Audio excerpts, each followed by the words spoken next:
In this video, we're going to learn about rounding. So I think this is the first time I'm discussing this with you, but again, nothing is complicated. So don't look at it as something that is impossible because it isn't.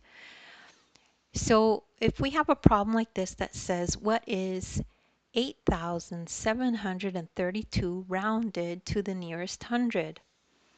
Well, we first need to remember our place value chart. So the thousands go here, hundreds go here, tens go here, and the ones go here. So it'll look like this.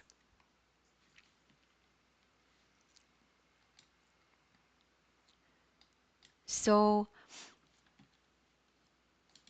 the next thing we have to do is figure out what we have to round to. So it says here in the problem, we have to round to the nearest hundred.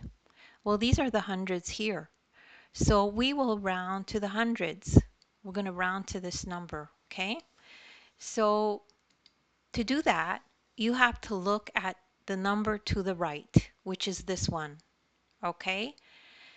Then these are the steps.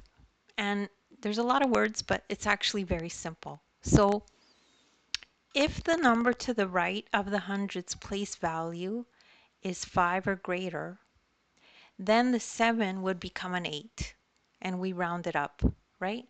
So if this was 5 or greater, then this would become an 8.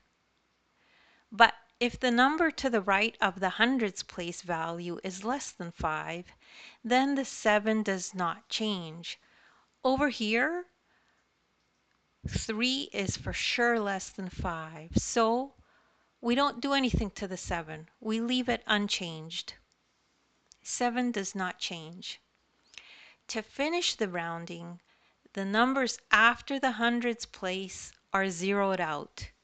So now that you've completed your rounding, this gets zeroed out and this gets zeroed out. So finally, it'll look like this. This is what the number will look like rounded to the nearest hundred. It'll be 8700. And that's it. Not complicated at all. And don't worry if you don't get it right away. You're probably just one explanation away from understanding it.